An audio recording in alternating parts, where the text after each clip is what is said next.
Hello, puppies and kittens. I'm broadcasting sort of live from Cancun.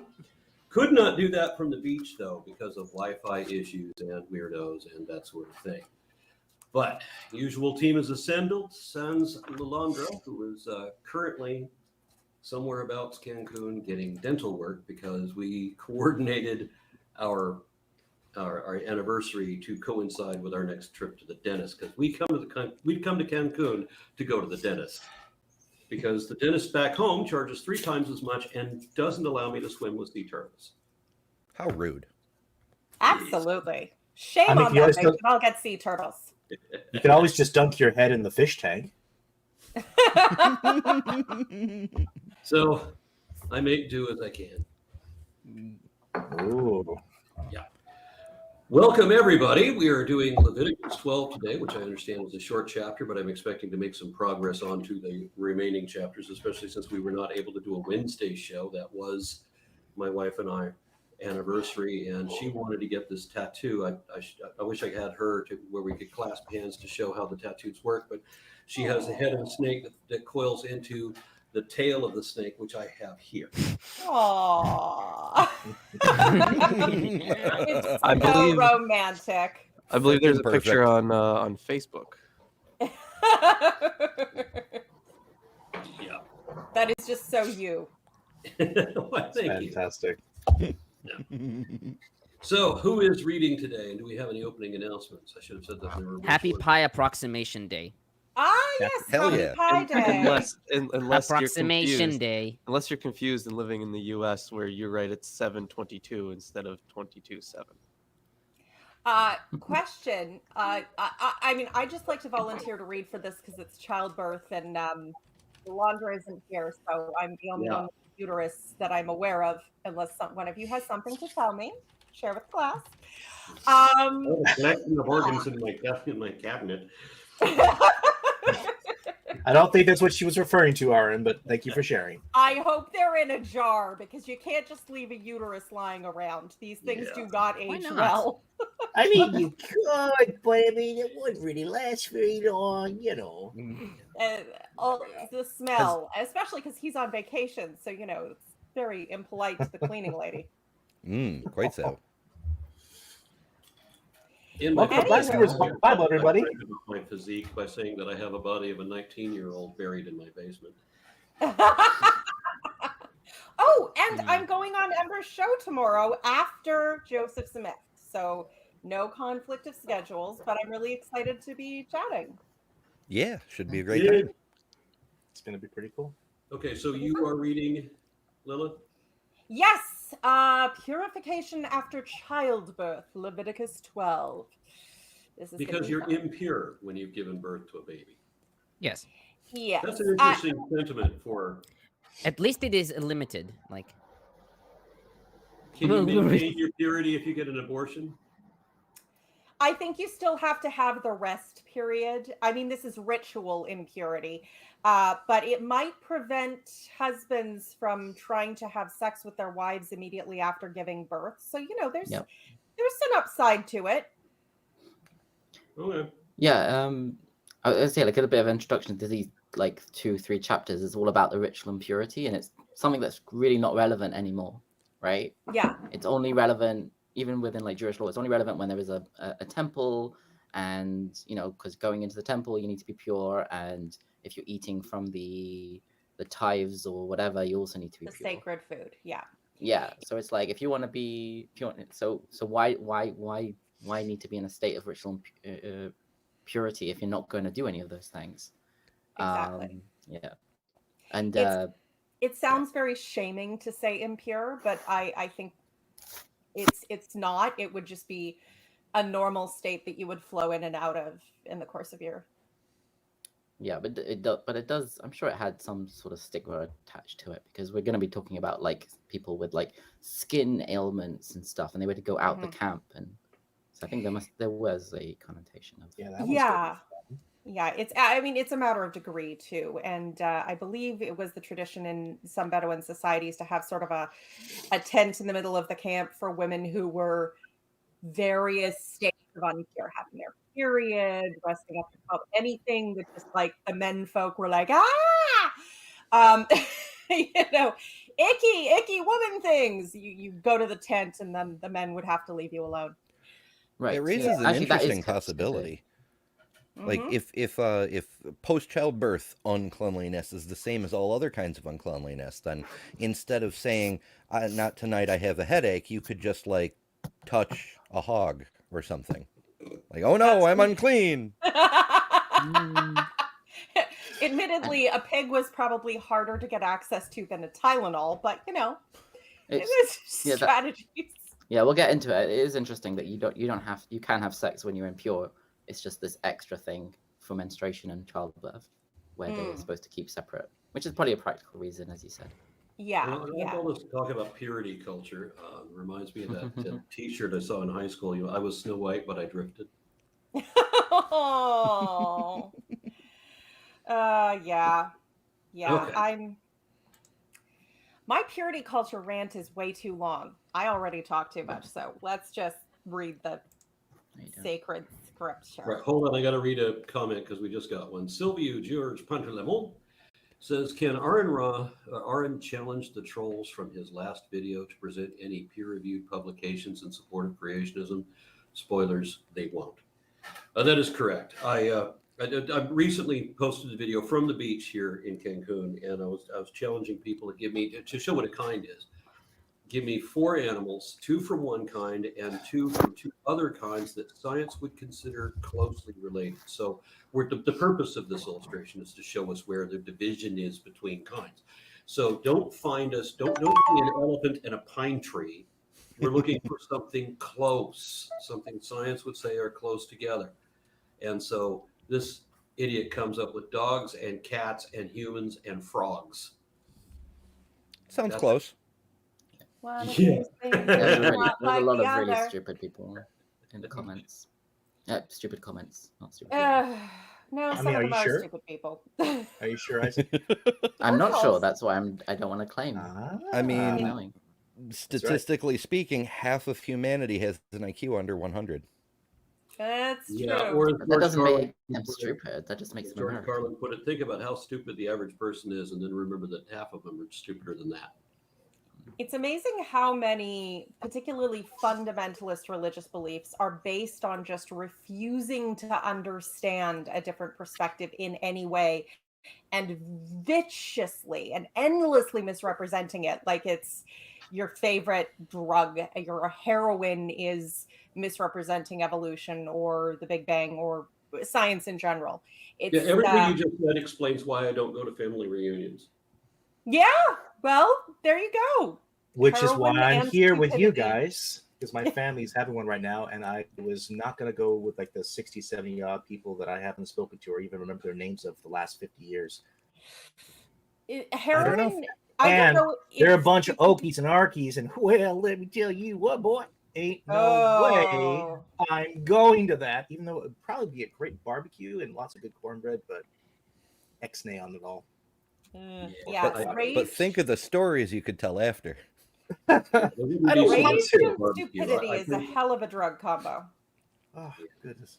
So Minute Rice offers $6.66 and says, morning, Rice. hail Satan. Also, as someone who was in a purity culture, although as a man, so marginally less awful, I want to hear Lilith's rant.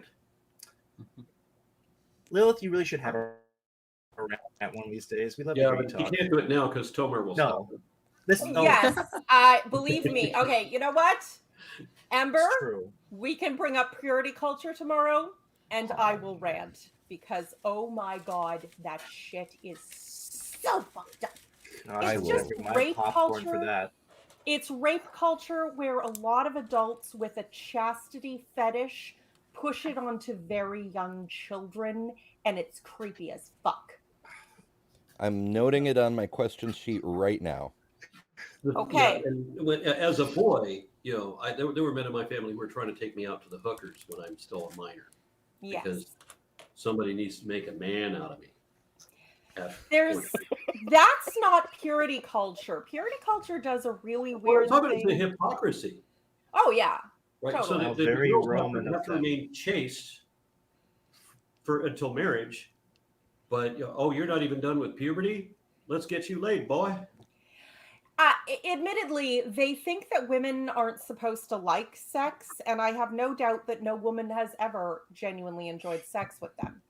So yeah, I would have to agree. I'm thinking about some of the men in my family who have said things like that. But yeah, no wonder that would be your experience.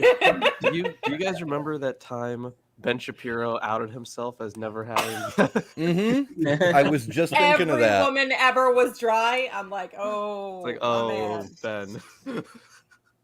Admittedly, Ben Shapiro does make me very dry. Before Tomer says anything, let's start reading. Yeah. Sir.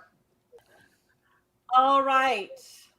The Lord said unto Moses, say to the Israelites, a woman who becomes pregnant and gives birth to a son will be ceremonially unclean for 7 days, just as she is unclean during her monthly period. On the 8th day, the boy is to be circumcised. Then the woman must wait 33 days to be purified from her bleeding. She must not touch. Wait, she has to wait 33 days in a 28-day cycle? Just to be sure. Well, after birth, I'm assuming things don't kick in the next day.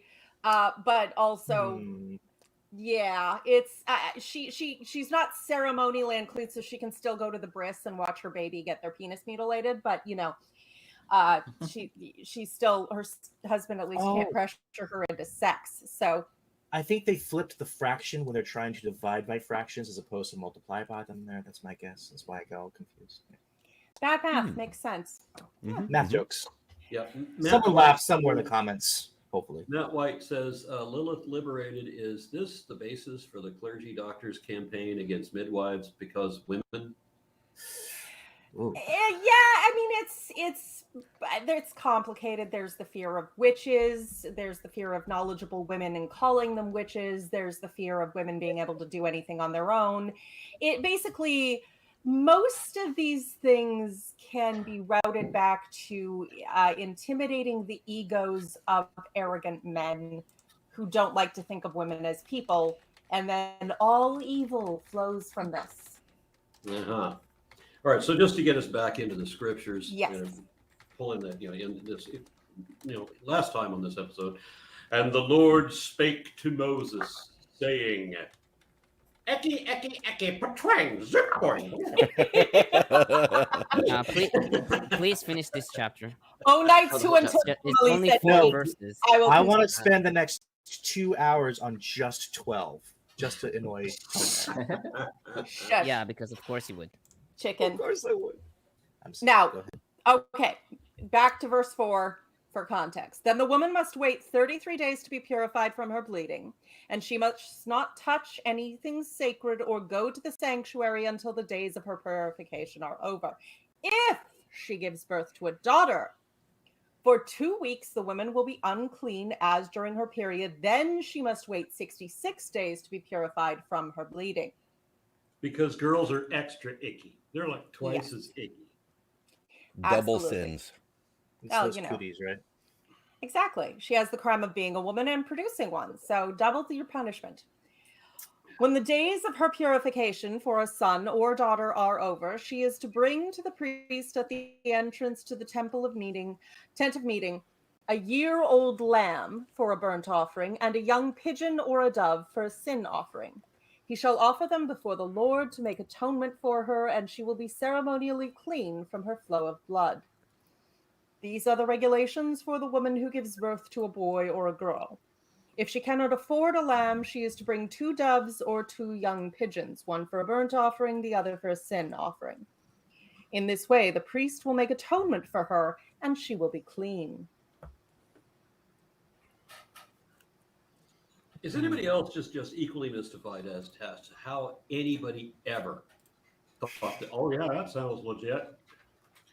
I get amazed by it every single day when I listen to preachers on YouTube, how they still spout this shit. That's what I'm they always do. confused by. They do.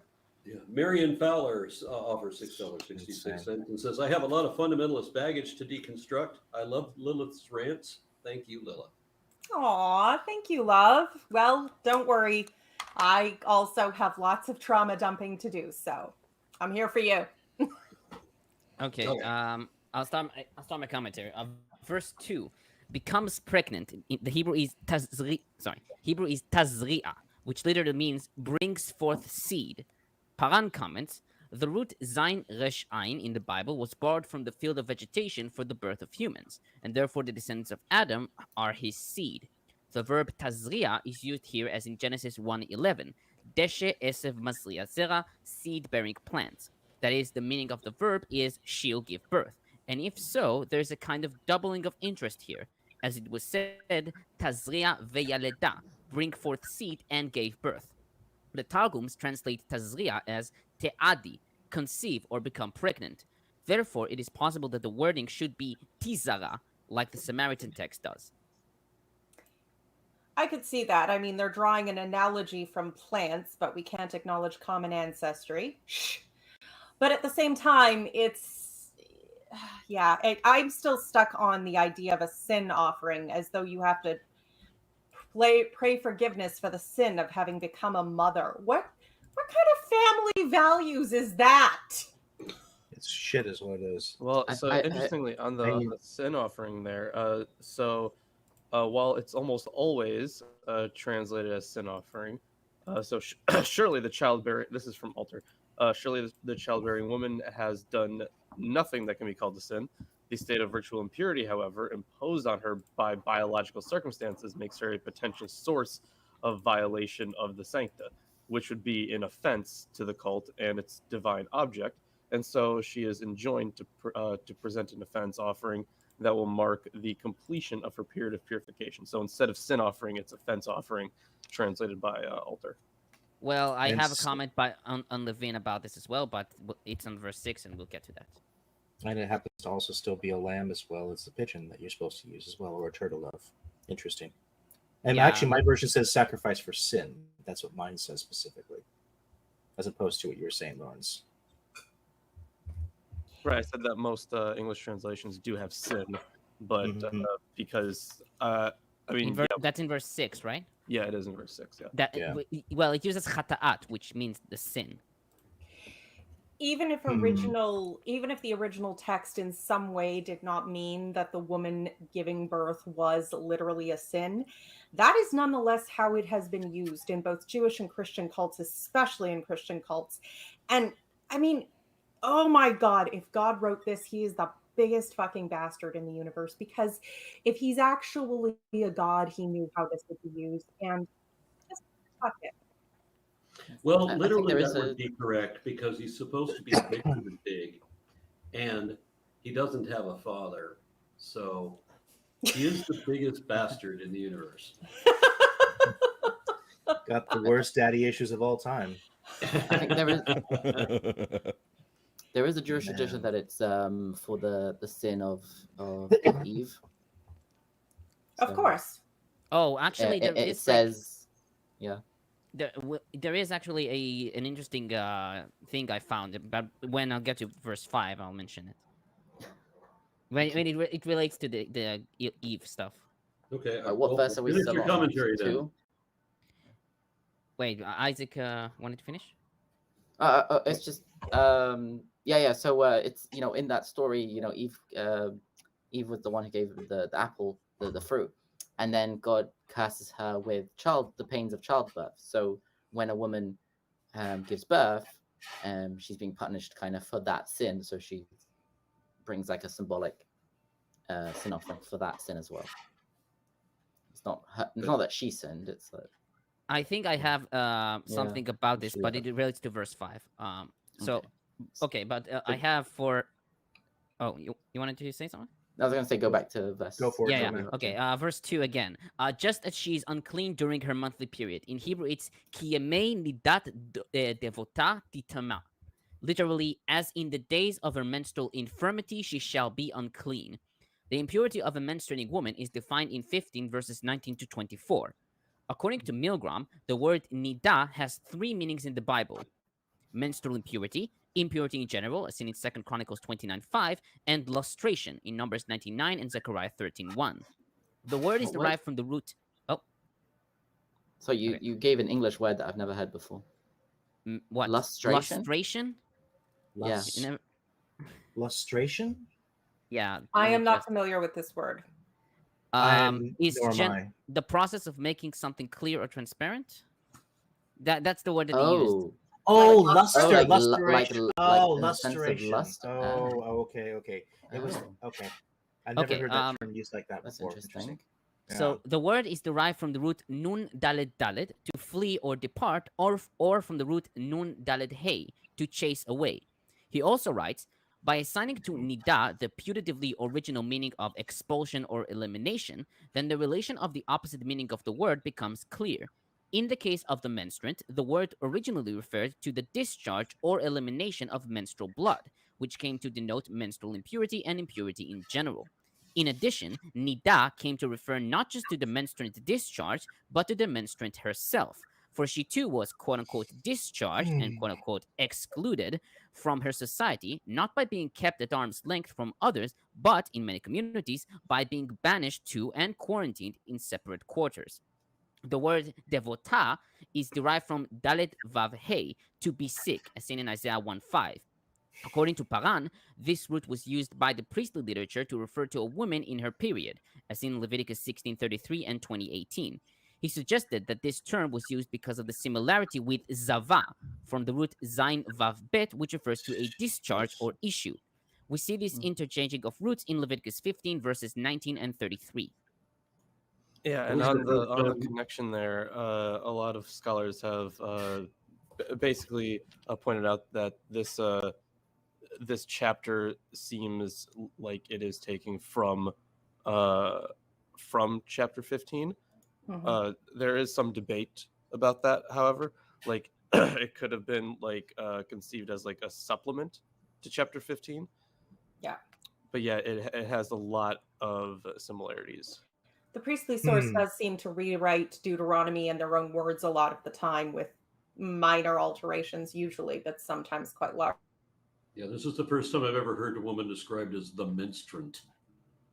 Yeah, well, technically, according to the language, she just shit out a baby. So I'm gonna have to use that word myself and Scrabble to get a triple word score, because my gosh, it's gonna baffle everybody.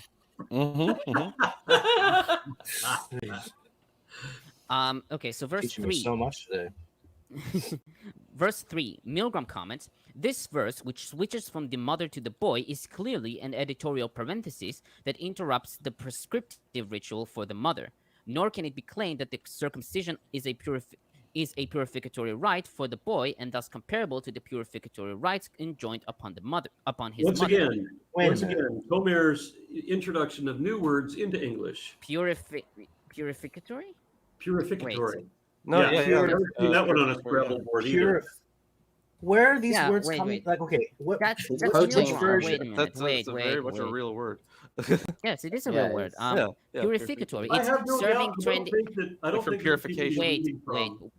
I don't think that the people you're reading from are making Oh, up purificatory. No, that okay. Purificatory, yes. Serving, tending, or intended to purify, according to Merriam-Webster.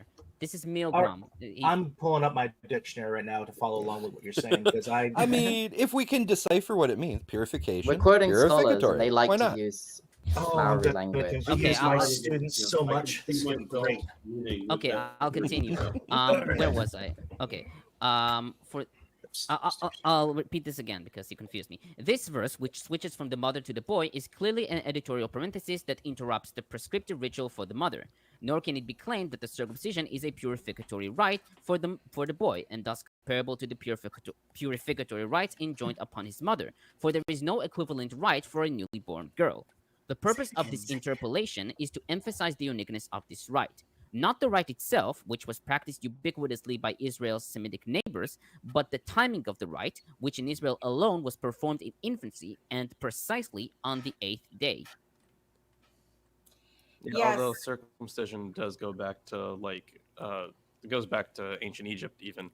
I think our earliest inscription, I shouldn't say inscription. Our earliest evidence of circumcision goes back to like the 2400s BCE in Egypt, around there, maybe 2300s. But the thing is, a lot of nations did have circumcision, but they would do it in adulthood. Right. Which, if an adult wishes to engage in such a custom, they are perfectly free to do so with their genital. Right. Yeah, but there's adult a- adult Right. adult Yeah. could mean It adult could could mean mean 13, yeah. puberty. Not a baby. 13 years old. Yeah, it's with this, at least I was going to say, there is a spike of a certain vitamin at the 8th day that makes a baby more likely to survive this procedure, and one wonders exactly how many babies had to die before they figured that out. That's a thought, isn't it? Yeah. It was So, Matt oh, White sounds throws out good. a comment, says, Aaron, what is the airspeed velocity of a turtle dove for a sin offering? No, that's entirely too silly. Mike On, I says, put it there only because the it's a math question. It's actually for Tomer. Okay. Oh, no, I'm not in the mood for math right now. Sorry. You're not in the mood for math. Whoa. I'm good. focusing Oh, on Bible. man. I'm focusing on Bible studies, not math. Oh, okay. So I'm sure this will go right. That's over right, your because the head. Bible never adds up. Oh! So Sorry. only the ancients knew that humans aren't the only species to have periods, such as llamas, for example. What do they have to say about them? That's not a math question. What? I think the airspeed velocity one was. Yeah. Oh. The llamas, yeah, the What? airspeed Oh. velocity was the math question, and Okay. and the monkey yeah, python I was reference. But confused. I The was confused. the llama is very closely, actually, a good division of kinds be closely related would be llamas and camels, Yeah. which, well, although sweet. in the mythical time wherein Abraham is supposed to have lived, of course, there were no Lawrence, camels, goddammit. but camels. Okay, shush with the camel toe. Camels and llamas are pretty closely related, so I would be interested to know if camels have periods, and if so, what did they do? Did And they you know like? that camels and llamas were hybridized by Dr. Lulu Skidmore around 1992. She used laboratory artificial insemination and some other laboratory techniques to get a 990-pound camel father and a 150-pound mama llama to give birth to Rama the Kama in Dubai. Oh my God! One on the camera. Yeah, I remember you mentioning this. Yeah. Yep. Surprised That I poor remember all mother. that. Yes. Okay. I'll do, And one more. Okay, yep, we're done with the comments. okay. Verse 4. Arn- 33 days. Arn, you did have a Total- comment from P-Town because he's not here. Yes, but Because it he- was already addressed. That's internal. Oh, okay. Oh Yeah, yeah. he popped up and then vanished. I assumed he had some No, connectivity no. issues. I put a comment. He put a comment in the chat, and I put that. Right. You said someone talk about the significance of the 8 days from a medical standpoint. Lilith already did. Ah, okay. Okay, The only thing I will verse- say about it, as someone who got circumcised on the 8th day, is I don't remember a thing. So I prefer neither. that to having to get one at 13 or whatever. Yes.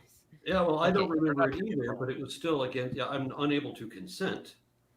And Yeah, I yeah. would rather have not done that. Especially in an age where anesthetics exist. And so, But you can't. Yeah. Prefer if it never happened, I would say. Yeah, but you Mhm. couldn't. You If you the couldn't two do choices. on a baby. You couldn't even use anesthetic for that process. of course So not. The purpose That's is out. to. So doing it on a baby is pointless anyway. It's just a violation of their right. Oh, there's a point. It cuts off most of the nerve endings. Yeah. It was meant in There was a North price. America, it was meant to stop little boys touching themselves because Graham of Graham Crackers and Kellogg Kellogg's. of Kellogg's Rice Krispies were Puritan bastards who thought that bland food would stop masturbation. That's literally why we have Rice Krispies. And And Yeah, yet cornflakes. cornflakes is one of the biggest selling foods of all time. So there you go. The irony is, that means a lot of masturbations going on, guys. What was it? Yeah. What was it? Yeah. Succeeded unsuccessfully? Yes. Oh, Well said. Yeah, Failed well, successfully. Their plan for bland food Oh, yeah, tusks. became sugar frosted flakes. Mhm. that does Okay. give me a little joy. Right. Okay, I'll We call continue my them commentary. Frosties. Verse 4, 33 days. A total of 40 days for the purification period. Milgrom notes, This number is well attested throughout the Bible, but what is unexpected is that this 40-day period for the postpartum purification of the mother is prevalent in many other cultures as well. For example, in exact conformance with this verse, the parturient was not allowed to enter a Greek temple for 40 days, and, according to a number of Greek sources, a parturient undergoes purification 40 days after giving birth.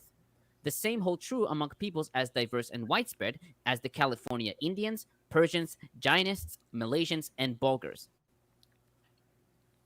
I think Zionist? Jainists, yes.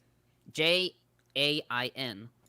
Oh, Jane. Janus. Janus, Janus, yes. Jainists. A Hindu My English is perfect, guys. They're sect. called Yeah. Janus? I thought they're just called Janes. Yeah, they are usually just called Janes, but You can use both. It's Neither is technically incorrect, but yeah, and if it's a matter of like a rest period and a cleansing bath and such, then like I don't have any problem with that. The problem is with the concept. No. It's like with purity culture and modesty. The problem is not wearing a top that is more modest. The problem is the ideology behind it. And my Exodus tab in my Bible just decided to go on a journey. Just took off. How about that for ironic? My dad's gonna kill me. Oh man. Oh well. It's out of here. Okay. Who cares? Purified from her blood. In Hebrew, it's bitamei tohara. Levine comments, the meaning of this translation, blood purification, for Hebrew is not clear. Perhaps a more literal rendering is preferable. Pure blood. The sense of the statement is that discharges of blood that occur after the initial period of impurity are unlike menstrual blood and are not regarded as being impure. so it's fresh blood. Yay! Yeah. you can only say only that. the fresh blood. It's the very Just best. the freshest. Yeah, I guess it's like the first period after childbirth is special, so it's pure even though it's blood. Okay, verse 5. So Paran comments, the question as to why the time is doubled after giving birth to a female is not answered. Chazal believed in Talmud Nida 31a that, quote, the labor pains experienced by giving birth to a female are greater than those experienced by giving birth to a male, end quote. Excuse And me. I haven't finished. There's And a it's lot of possible. these. Yeah, and it's possible that they thought so even in the biblical period. Although there is no biological truth to it, it should be noted that the ancients did not know the biological and psychological processes, and their knowledge was often associated with superstitions. Even Well, Ibn here's Ezra. Here's the problem that P-Town will bring up, I'm sure. That's the problem you have with these scholars, right?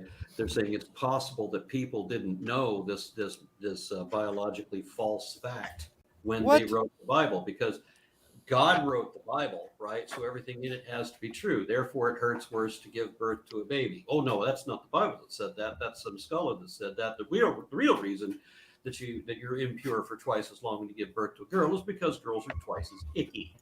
Well, essentially, yeah. So the whole point of not the whole point, I should say, but a lot of what we find here in this chapter, it will be echoed later. So, for example, how you have to what is it? Yeah, so you have to purify yourself basically for twice as long, and essentially then the when she gives birth to a girl, it's for I think with the next verse here with when it says 60 days and 6 instead of 33, it's 66 days, and I think this, and if we check later in Genesis, not in Genesis, I think it's in Leviticus, the cost for a female slave is half as much for a male slave. So they are worth half as much as men, and they are twice as sinful by nature as men. And by that, they then, I guess, they make the mother ritualistically impure for twice as long. So, and we will. This shows that kind of disdain towards women in the ancient world, and we will see it. We won't see it. We won't have to read it. But in the Wisdom of Ben Sira, he laments the fact that a girl is born. He says like, even the universe cries when a girl is born. Like it really speaks to that kind of misogyny. It's disgusting. And men who get salty when women say we hate all men and fuck men, well, suck it up, because this is not a fringe interpretation. This has been the mainline interpretation for the majority of the history of this text, one of these types. It's because women are so pure and wonderful, sort of modern liberal Christian interpretations, including ones like how the binding of Isaac was a speech against human sacrifice. That's what it really was. Those are later copium, quite frankly. They were never mainline. They were never in line with how the text has been used for the majority of the world, majority of the time, the majority of the places. And I mean, it's interestingly, as a woman, I can say that our pain is usually minimized and discredited by men. One of the things I've enjoyed doing recently, which is a little bit sadistic and I don't care, is watching, there are period pain simulators that you can attach to certain muscles on a man's body. I've seen and those, they can experience what, and childbirth pains are period pains, not even necessarily worse. Like when my mother was young, they were telling women, wait to go to emergency until your period pains get up, or until your labor pains get up to the level of your period pains. They had to stop telling women that because women kept giving birth at home because it never got that bad until the last 20 minutes. So they put men in these. And I think one of the most illuminating comparisons I saw was a husband and wife. And the husband was this big, tough guy, blah, blah, blah, blah, blah, and he's like, big guy, tears running down his face. Yeah, he punked out at 8 out of 10. He could not handle the pain. And then his little petite wife comes and sits on the stool and says, I don't know, I'm really a wimp when it comes to pain. And you could tell that she was gaslit during her own childbirth, that she was told, because I've seen this happen a million times, that, oh, it's not that bad, you're making a big deal out of it, yada, yada, yada, yada, yada.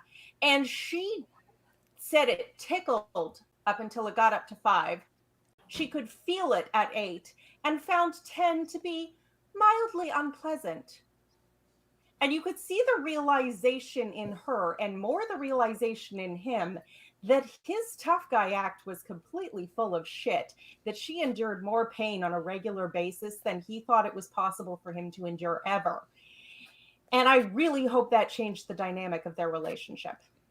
Interesting. There's a good video from Smosh where they basically did this. They had it was like 3 or 4 guys wearing it and then one girl wearing it, and they tried to do tasks with it, and everyone was uncomfortable during it, but Courtney, a part of the team, she went up to 10 and it was like, this is uncomfortable, but she did everything way better than any of the guys did. Ask a tattoo artist. Women will fall asleep during tattoos. Men scream the whole time for the same tattoo often. So that's why. I did 2 tattoos on Marines that I was terribly. Aww. Can you see that? Yeah, that was awesome. great. That's pretty awesome. So there's mine. I did 2 tattoos on Marines where one of them passed out. Mm-hmm. And it was these are very small, simple line tattoos, not great, big, huge works of art, just very small, simple line tattoos.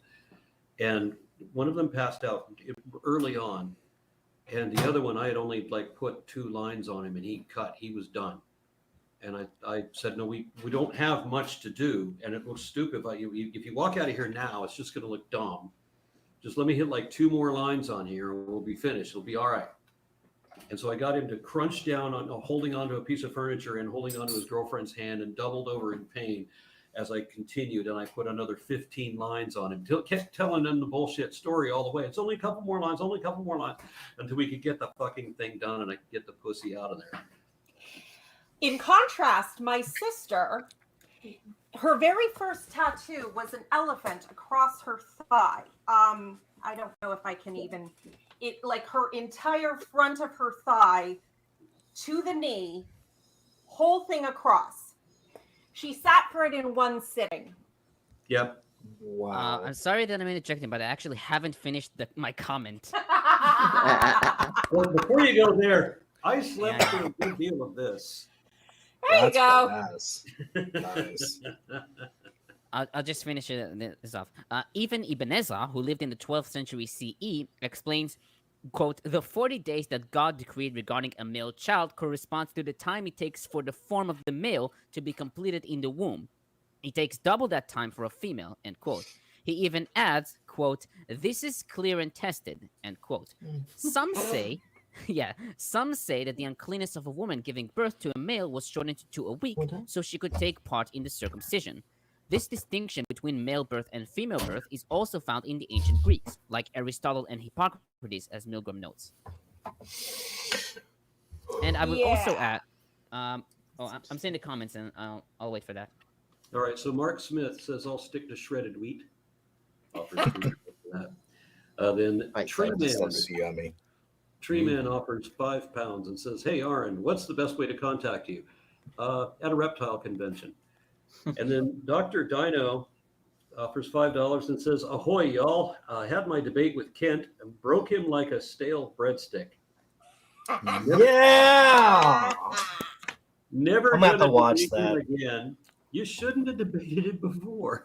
No, we even warned you about that, Dino. Yeah, just wanted to prove who the best Dino was. Well, I get that. I get that. And I heard that he had another stroke online while on camera, and that's just too funny. Talking about how when little boys have sex with them, they get diseases. Maybe the colloidal silver is frying his brain. Or is he on that? Oh, I don't know if he's on that. I know he's on the B17 that breaks down to arsenic in your stomach because stomach acid is strong, you know? Yeah. He can sell it, so maybe he's taking it himself. Yeah. Silvio George Pantalamon says, in my country, they say God made women have pain during birth because if men had them too many times, the neighbor would pass out from pain mowing the lawn. It's like the old joke where they put they gave the husband, they gave the woman a pill that would magically make the father have half the pain or a certain percentage, and then she's giving birth. She's like, okay, this is too much, and the husband, can you take it? 10%, 20%, 30%. He's like, oh, it's fine. 100%. He was fine, and then when they get home, they found the postman dead on the doorstep.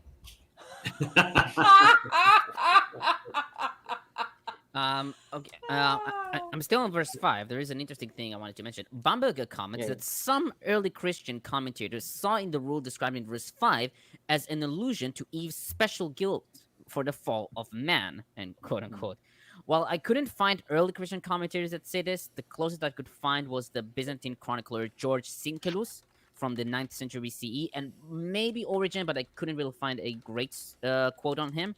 Other texts, like Jubilees 3 verses 8 to 14, the fragmentary Dead Sea Scroll 4Q265, fragment 7, lines 40 to 17, and Midrash Tadshe 15 from the 10th century express this view. Yeah, it's and thank you for looking into the Christian side of things. Honestly, I've read a lot of, you know, back to St. Augustine and everything, and it's just the attitude towards women is just ubiquitous. It's all through there all the time. They don't even bother to justify it half the time. It's just assumed, and have you read Martin Luther? No, actually, I was reading through Calvin list? first because I wanted to make myself ill. Martin Luther is an example of the worst misogyny I've ever read in my life. How much he detested women, just for their very existence. Oh yeah, absolutely. And yet he got married, and she pursued him apparently. Although, you know, given that the Lutherans were writing that history, we'll see. And I've even heard commentators say that Luther was reasonably liberal with regard to women compared to Calvin. So again, like the crumbs that women are expected to feel grateful for, you wouldn't feed to a rat you didn't like. Okay, verse 6. Levine comments on the... Just a second, Tomo. Just Yeah, for sure. verse 5 still about... There is like another like really old commentary that's like really bad women's anatomy from like the 12th century about the explanation of why why giving birth to a girl would be more days impure. And so one of them, so the first explanation he gives is, this is the procedure that you have to follow if that is the result of the husband reaching orgasm first, i.e., a baby girl is born. Oh, I've heard of So this before. this is based on the idea that if the father orgasms first, then a baby girl will be born. If the mother orgasms first, a baby boy will be born. You know what? I don't care about the science. That is now fact, because if you want a son, you better make your wife happy.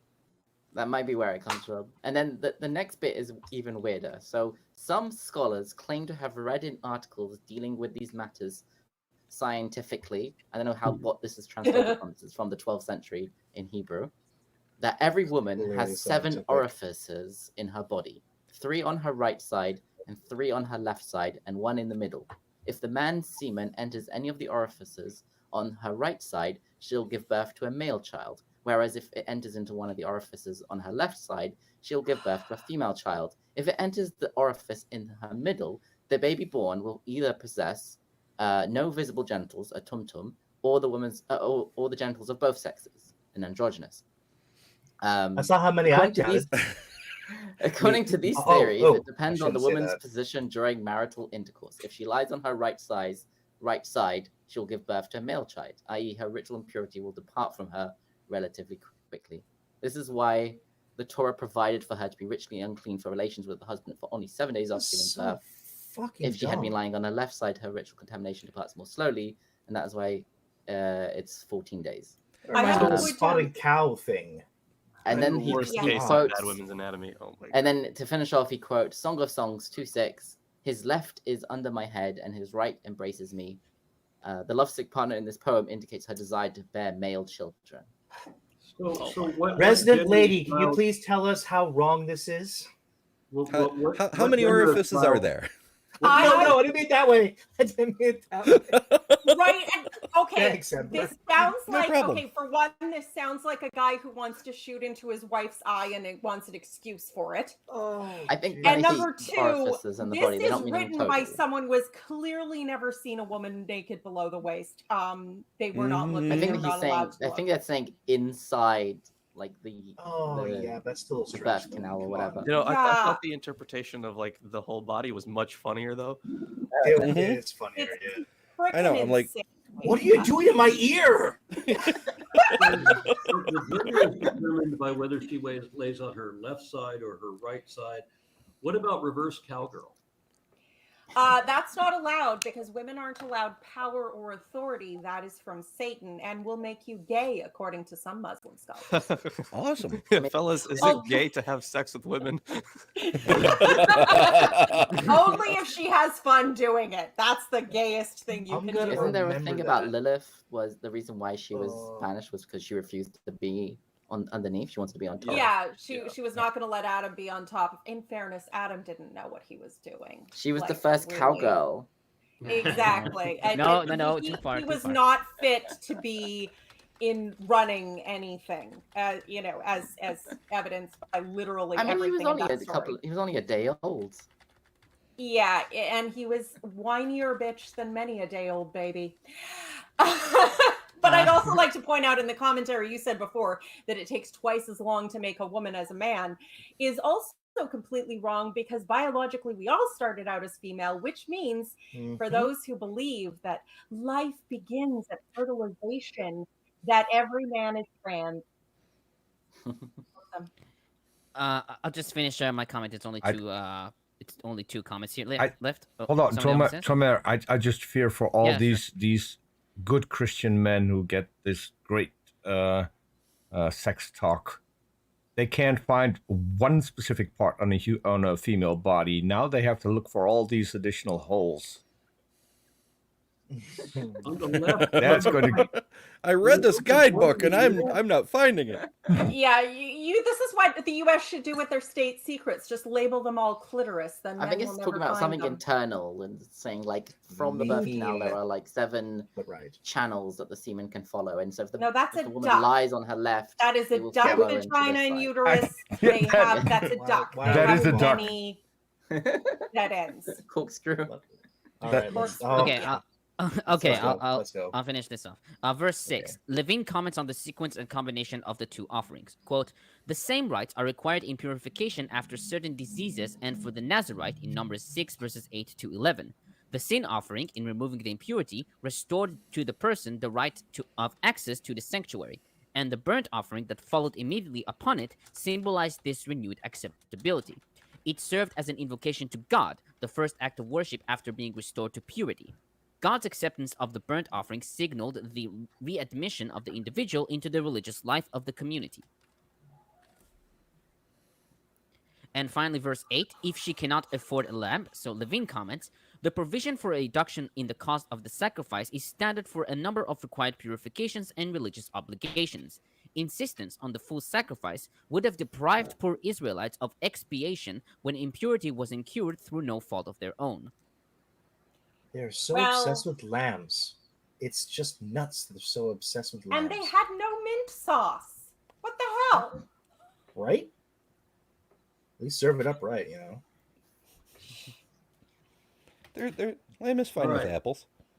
Yeah. So, Word of God, everybody. Yeah, no kidding. Yeah. This is the wisdom of the Lord we're reading here.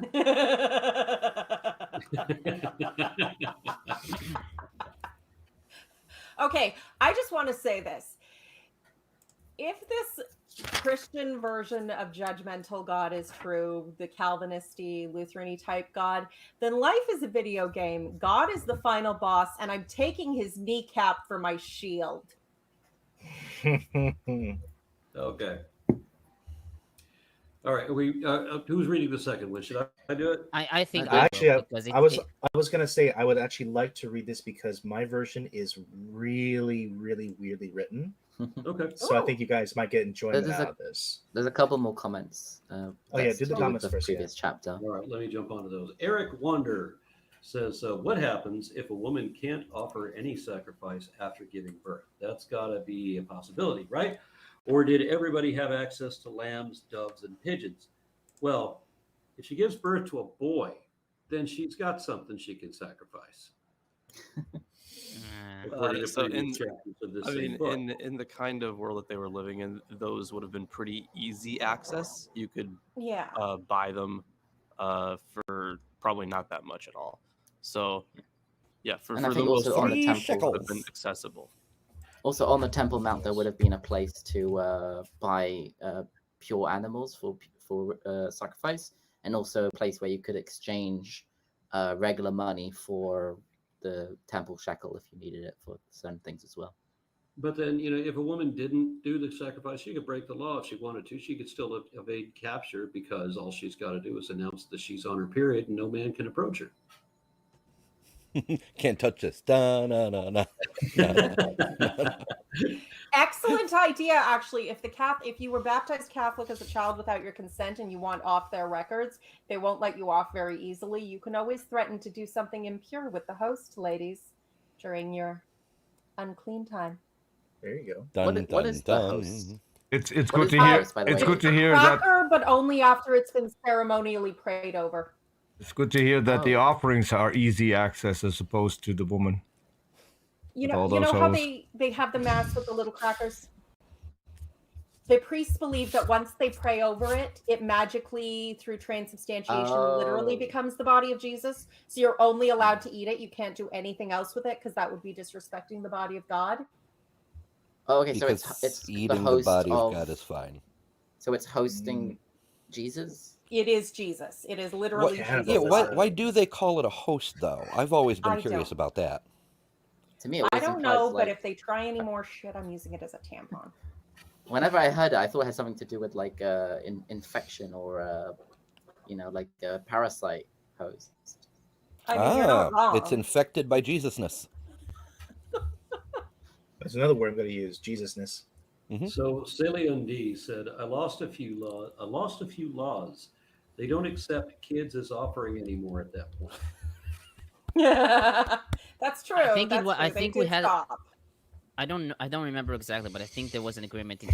At least Kip said that some did, but that wasn't universally accepted. But maybe I'm reading it wrong. I don't know. Early. Earlier. Yeah. Majestic P. Beck offers $20 Canadian. It says, Master Ra, here is some Mexican beer money to help with the heat. Why, thank you. But I got to point out, it's like 20 degrees colder here in the jungle than it is back home in Texas. Whoa. What's the exchange rate between US dollars and Californian dollars?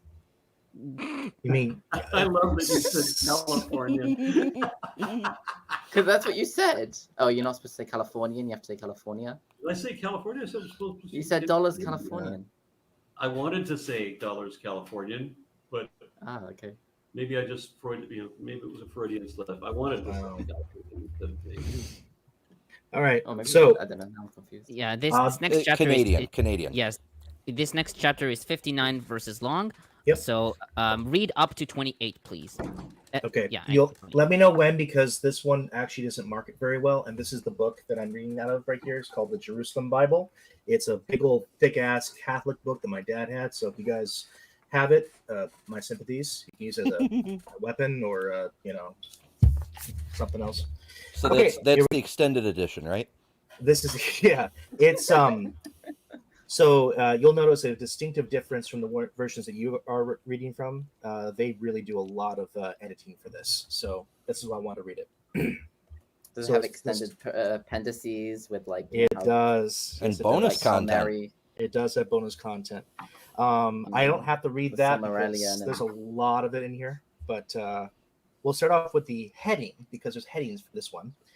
Human leprosy, swelling, scabs, discolorations. Ooh, Yes. it's going to be fun. Acting. Yahweh said to Moses and Aaron, if a swelling or scab or shiny spot half appears on a man's skin, in case of leprosy of the skin is to be suspected, the man must be taken to Aaron the priest, or to one of his priests who are his sons. The priest must examine the disease of the skin. If the hair on the deceased part has turned white, or if the disease bites into the skin, then it is indeed a case of leprosy. And after examination, the priest must declare that the man is unclean. But if there is a shiny spot on the skin without any visible depression of the skin and without whitening of the hair, the priest is to isolate the sick person for 7 days. On the 7th day, he must examine him, and if he sees that with his own eyes that the disease has persisted through without spreading over the skin, he is to isolate him for a further 7 days. We're 14 now, guys. And examine him again on the 7th day. Yet, if he finds that the diseased part is no longer shiny and is not spread over the skin, then the priest is to declare the man clean. If it is a scab merely, then he is to wash his clothes and he will be clean. But if the scab spread over the skin after the sick person has been examined by the priest and declared clean, then he must present himself again to the priest. And after examining him for certifying the spread of the scab over the skin, the priest must declare him unclean, for it is leprosy. Chronic leprosy, part 2. When a leprous disease strikes a man, not a woman, he must be taken to the priest, who must examine him. And if he finds that the skin is of a whitish swelling and whitening of the hair and has an ulcer forming, then it is chronic leprosy in the skin, and the priest must declare him to be unclean. He is not to isolate him. He is unclean beyond doubt. But if the leprosy spreads through all the skin and it covers him entirely from head to foot, so far as the priest can see, then the priest must examine the sick person. If he finds that the leprosy covers his whole body, declare the sick person clean. Since it has become all white, he is clean. But as soon as he appears ulcers upon him, he will be unclean yet again. After examining the ulcer, the priest is to declare him unclean, and the ulcer is unclean, for it is leprous. But if the ulcer becomes white again, the man must go to the priest. The priest must examine him, and if he finds that the disease has turned white, he is to declare the sick person clean, for he is clean. This is like a toggle switch thing going on here. Clean, I know, unclean, right? clean, unclean. I know, that's what I'm thinking right now, too. Why? My cat's bugging me, sorry. Number 3, boils. Ooh, this is a fun one. All right, it's like a boil on my ass. When a boil appears on a man's skin, which, after healing, leaves in its place a whitish swelling and a shiny spot of reddish white, then the man must show himself to the priest immediately. The priest must examine him, and if he finds the visible depression in the skin and a whitening of the hair, it is to declare him to be unclean. It is the case of leprosy that has broken out into a boil. But if upon examination the priest finds neither white hair nor the depression of the skin, but a fading of the affected part, he is to isolate the sick person for 7 days.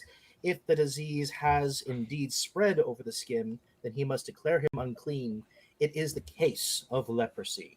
But if it is a shiny spot, it is still restricted and has not spread, then the scar of the boil. Then it is the scar of a boil, and the priest is to declare the man to be clean. And that's number 23. So you want me to stop there, right? Come here. No, keep going. 28. Okay. 1 sec. Quiet, Reggie. Knock it off. Sorry, I'm emulating your dogs right now, and my cat wants my attention. D, number 3, or it's number 4, sorry. Burns. Yeah. So if someone has a burn, and on the burn the ulcer forms a shiny spot, reddish white or whitish in color, then the priest must examine it. Because if he finds that a whitening of the hair of the visible depression of the mark of the skin, this means that leprosy has broken out in the burn. The priest is to declare the man to be unclean. It is the case of leprosy. If, on the other hand, the priest, after the examination, does not find white hair on the mark of the depression of the skin, but a fading of the mark, then the priest is to isolate him for 7 days. On the 7th day, he must examine him.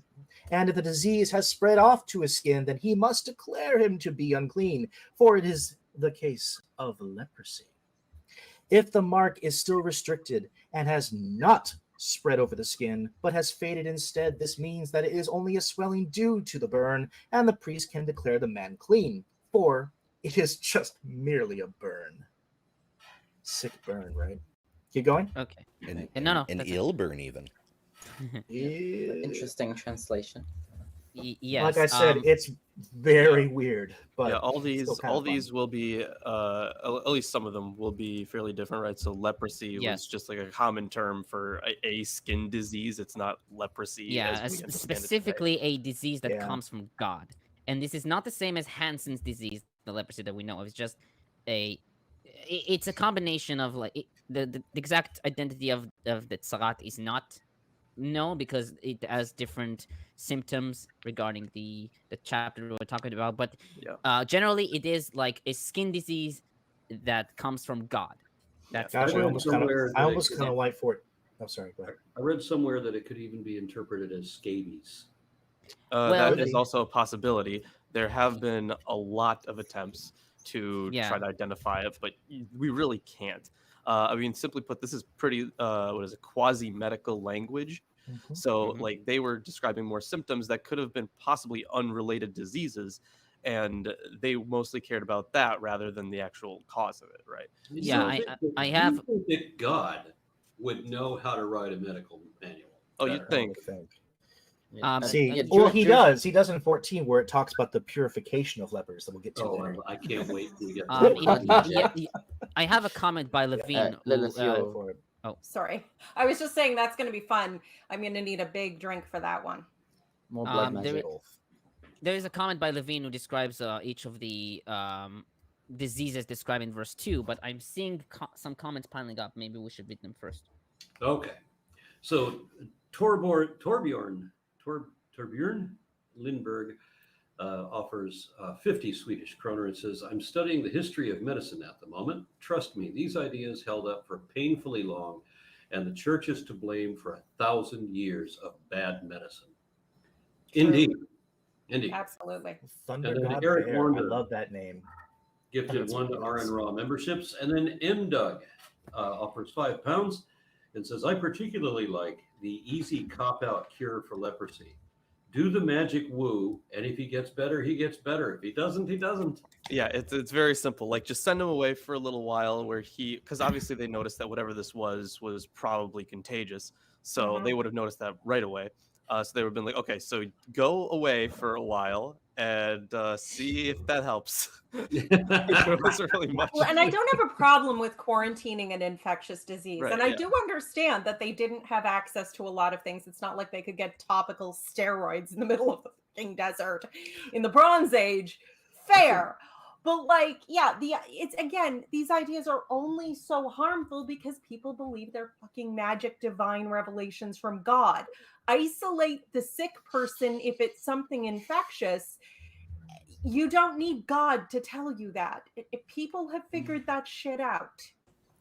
I think the really early interpretation was that it wasn't contagious, and it was probably, like, even as early as Maimonides, he's saying that wasn't a medical condition. It was a supernatural, and A curse. we don't see it As anymore. I said, Yeah. as I know, I think even You in did this know chapter it. or in the next chapter, God says that he gives the leprosy. I think especially Sorry for the house confusion. leprosy. I was not- referring to reality, where you might actually have a transmissible disease. I forgot where's it that. actually I come was, from? I was, Yeah. yeah. That's probably what it's based Present on. from God. Yet I want he's you guys to all remember, living.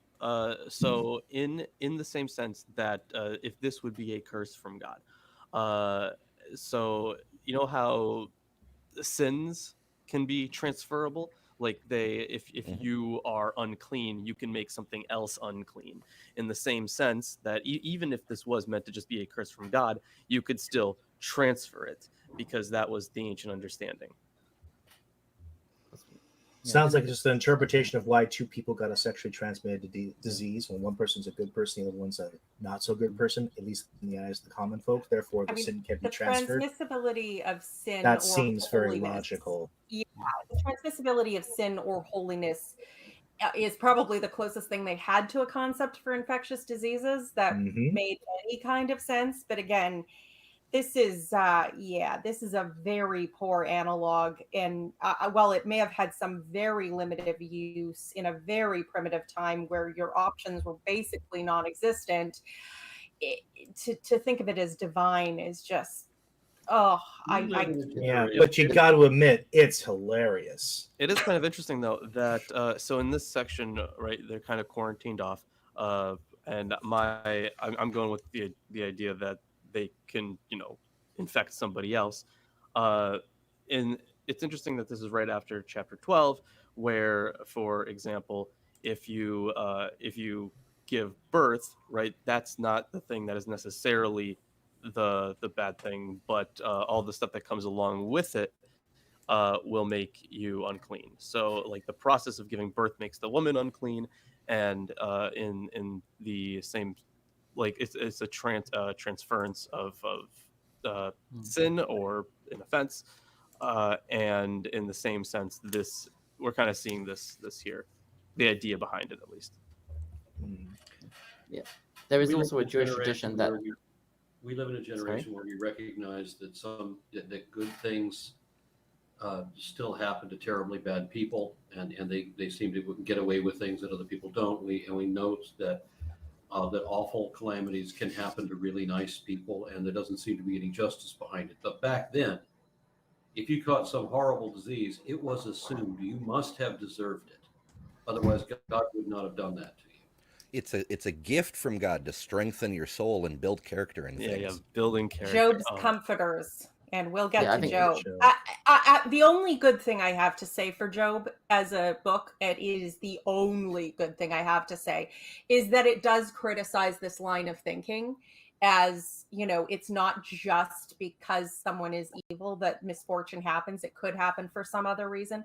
But yeah, the victim blaming inherent in religion, because again, God has to be good and sovereign. And if any of part of reality contradicts those two things, it must be your fault. It's abusive relationship dynamics 101. Blame shifting, gaslighting, shame.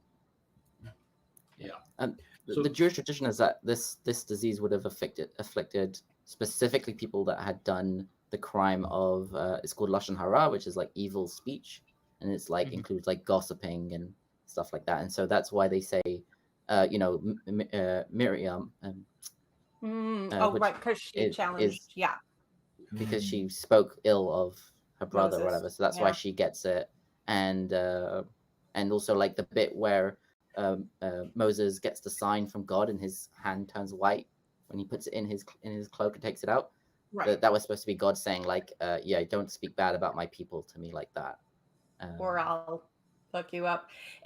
Point of clarification, for sins of speech, does blasphemy fall under that sin? No, it's sins against other people. Oh, because I was going to say, if It's like- blasphemy it's like qualifies, gossip. we should all be white head to toe. No, it's more like gossiping and speaking about other people behind their back, sort of thing. Well, Yeah.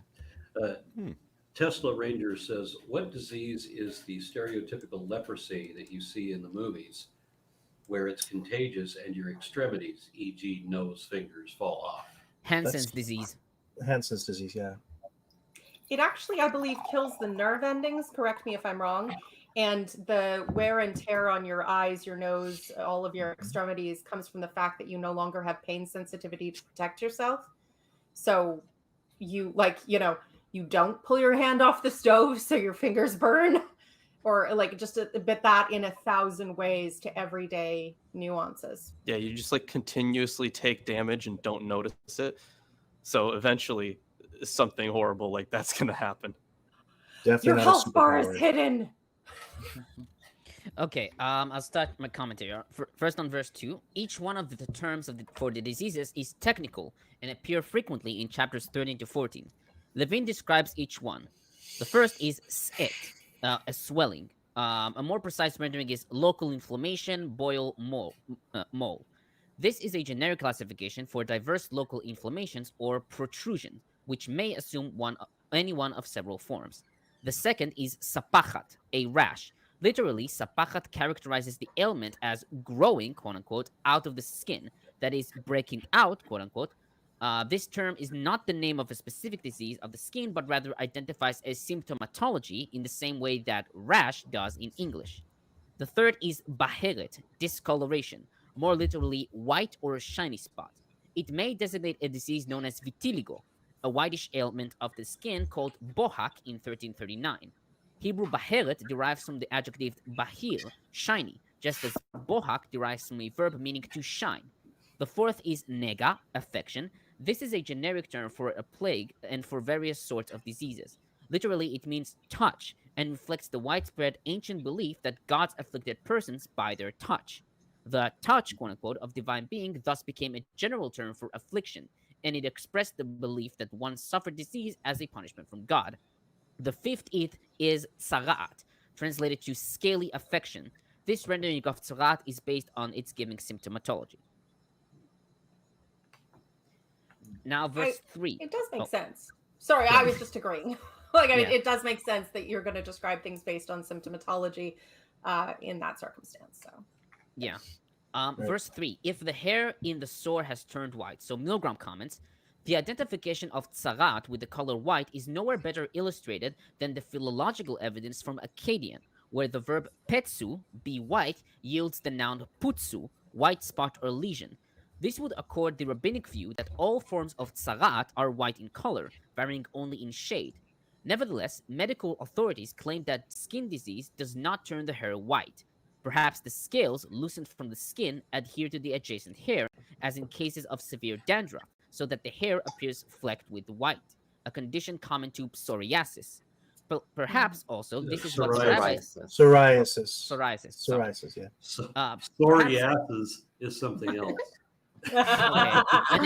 I think I know. I apologize. punishment for My We were English talking is- about boils after all. Yeah. My English is perfect. Perhaps also Okay. this is what the rabbis also intended when they averred that the hair must turn white at the roots for the diagnosis to be confirmed, according to Mishnah Negaim 4:4. The what is it? The vitiligo does also Vit- turn the hair white Vitiligo. in. Yeah, vitiligo. It does My actually English turn. is perfect. Yes, dear. It's okay. To turn the hair white in those regions wherever it crosses over. So, well, that obviously is not. It's a skin condition that doesn't have any, negative effects like oils or I mean, not no negative effects. You can still get sunburn, but it's not like leprosy where you're genuinely, something's wrong with you in that sense. It would Weirdly, actually Vitiglio- treat that. I can't pronounce this either. I'm having a hard time. But the disease, I want to call it Vitiligo. Whatever. Yeah, I can never say it right. It seems to have more of a cultural effect than anything. Yeah, I can Okay. see that. Verse 4, isolate the affected person. Levine comments, more precisely, Hebrew vehesgil means he shall confine or lock up. Rashi notes that a special house was used for this purpose. The incident of Miriam's affliction with Tzarat, as recounted in Numbers 12, verses 14 to 15, informs us that the place of quarantine was outside the camp. This is only to be expected since the afflicted person may have been impure. Here again, we have instances of metonymy. Literally, the text states that the disease is quarantined, meaning actually the diseased individual. Of course. Verse 5, he sees that the sore is unchanged. In Hebrew, it's amad be'einav. While the word be'einav could mean in his eyes, and so this phrase means in the opinion of the priest, the affection hasn't changed, according to the Septuagint, Nachmanides, Becholsho, and KJV, the word be'einav could also mean in its appearance, referring to the shape, circumference, or the color of the affection, as the Targums and Peshitta render it. Modern commentators like Milgrom, Levine, and Paran prefer the latter interpretation, and JPS renders if the affection has remained unchanged in color. I mean, Verse- sores turning green is a bad sign, so. Verse 10, raw flesh. KJV renders quick raw flesh, and JPS a patch of undiscolored flesh. The Hebrew is michyat basar chai. The Targums and the Peshitta interpret michyat from the Aramaic root chet vav he, to say or speak, and so render it sign or trace. Most likely, however, is to read it from the root chet yud he, to be alive, and therefore living flesh. Paran notes that this root also indicates healing, as seen in 2 Kings 27 and Joshua 5:8. According to Rashi, the reason that it is called living, quote unquote, is because it looks like healthy flesh, but its redness is due to the inflammation of the skin. Verse 13, since it has all turned white, they are clean. Milgrom comments, ostensibly, this statement that complete whiteness is a symptom of purity flies in the face of various scriptural attestments that tzarat is kasheleg, like snow. For example, Moses' hand in Exodus 4:6, Miriam in Numbers 12:9, Gehazi in 2 Kings 5:27. The answer may well be that comparison with snow is not because of the latter's whiteness, but because of its flakiness. Indeed, the common denominator for all of the skin eruptions called tzarat in this chapter is that they appear as scales. The Talmud, however, rejects this phenomenon as an insoluble paradox. Mishnah Negaim 8:1 reads, if it breaks out and covers his skin, beginning from a sign that was certified impure, he is pure. If it breaks out from a sign that was certified pure, he is impure. Verse 18, boil. In Hebrew, it's shchin. The Egyptians were inflicted with shchin in the fifth plague, Exodus 9, verses 8 to 12. Gesundheit. And the Mishnah, Negaim 9:1, describes the shchin as, quote, an injury received from wood, stone, peat, or the waters of Tiberias, i.e. any injury that is not caused by fire. Verse 23, a scar from the boil. In Hebrew, it's tzarevet hashchin. The word tzarevet appears only here and in verse 28. The name derives from the root tzadik resh bet, to scorch. akin to the root shin resh pei, to burn. Rashi describes it as, quote, an impression of the inflammation which is seen in the flesh, end quote. We find in Ezekiel 21:3 that the scorching is caused by, quote, leaping flame, end quote. In Hebrew, lahevet shalhevet. The Septuagint and Targums Pseudo-Jonathan render scar. Paran suggests that sarevet is the skin's reaction to the boils and not a new disease. And finally, in verse 24, burn. In Hebrew, it's michvat esh. KJV reads a hot burning, and JPS a burn by fire. The word michva derives from the root chaf vav hey, to burn skin, as seen in Isaiah 43:2 and Proverbs 6:28, and with the Akkadian concatenate kawu, which means burn or brand. Burn or brand. Makes me wonder what sunburn would fall under in these categories, because you can, in very hot climates, like a frickin' desert where I do live, get bad sunburn to the point where it's like genuinely a medical emergency. Okay, that's it for my commentary on this part. Oh. We have the second part. You want me to read the rest of it? Sure. Okay, so I'll go to 59, I think is what it is. 29. 29? 29 to 59, yes. Very good. Okay. So in this case, it's going to be diseases of the scalp and chin. Right there. So if a man or a woman, hey, we're getting some representation here, has a sore on her head or his head or chin, the priest may examine the sore, and if he finds a depression visible in the skin with the hair on it yellow and thin, he must declare the sick person to be unclean. If it says tina, if I say it right? Time. Tina, excuse me, I'm trying. That is to say leprosy of the chin or the head. If on examining this case, the tine, the priest finds no visible depression on the skin or nor yellow hair, he is to isolate the person so affected for 7 days. He must examine the infected part of the seventh day. And if he finds that the tine has not spread... Wait. That's not time. That's netek. Did you read it right? It's just... Tinea. Is that not correct? Tinea. No, that's Yes. netek. I was... Oh, that's an English word, I think. Oh. Tinia? I don't know, tinea. I thought it was Hebrew. I was being fancy. Okay, I thought it was Can you spell it Tinea again? is a contagious fungal skin infection. That's why I would never know that, because I know nothing about medical science. Okay. Yeah, it So, sounds so Hebrew. tinea. Okay. Well, I borked that one. Yeah, tinea. Okay. So the tinea has not spread, that the hair is not yellow, and that there is no visible depression in the skin. The sick person will shave his hair or her hair, all except the part that it has the tinea, and the priest is to isolate him or her again for 7 days. He must examine the infected part on the seventh day, and if he finds that it is not spread over the skin and that there is no visible depression on the skin, the priest is to declare the sick person clean. After washing his or her clothes, he will be clean. If after the purification the tinea, is it tinea? I don't know, whatever the word is, okay, does spread over the skin, the priest must examine him.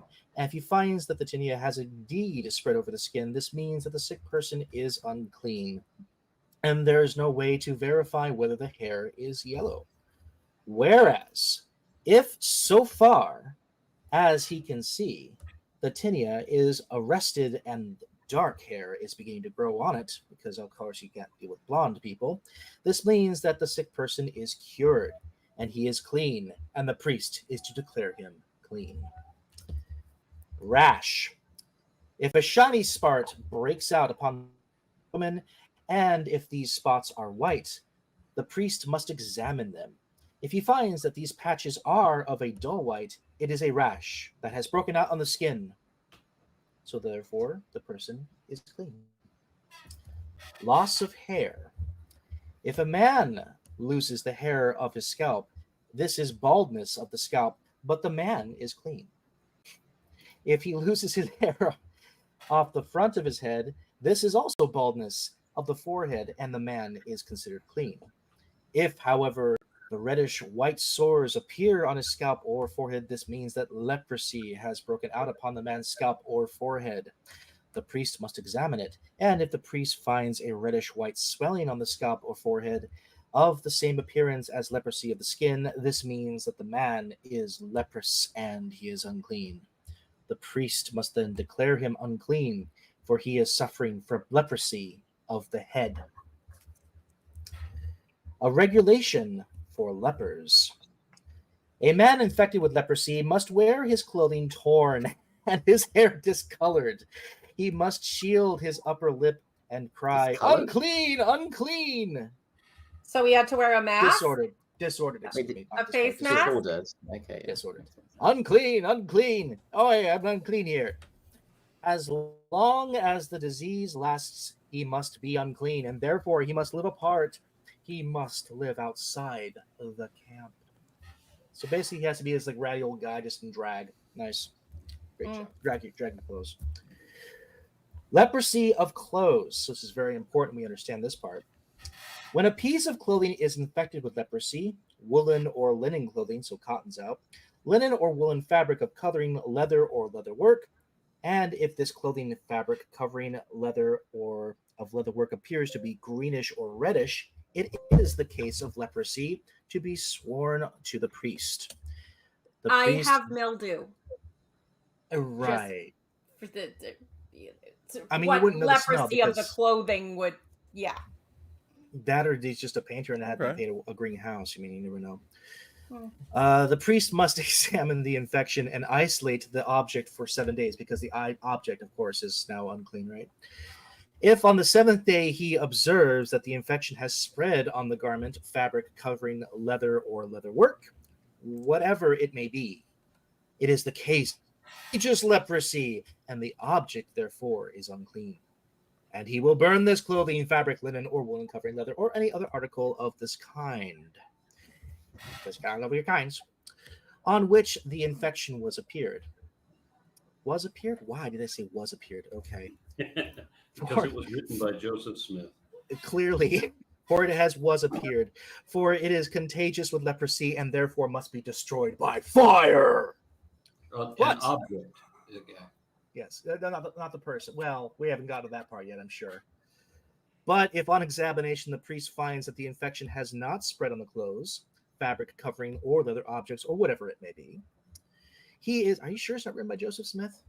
He is to the order of the infected article to be washed, and it is to isolate it again for a period of 7 days.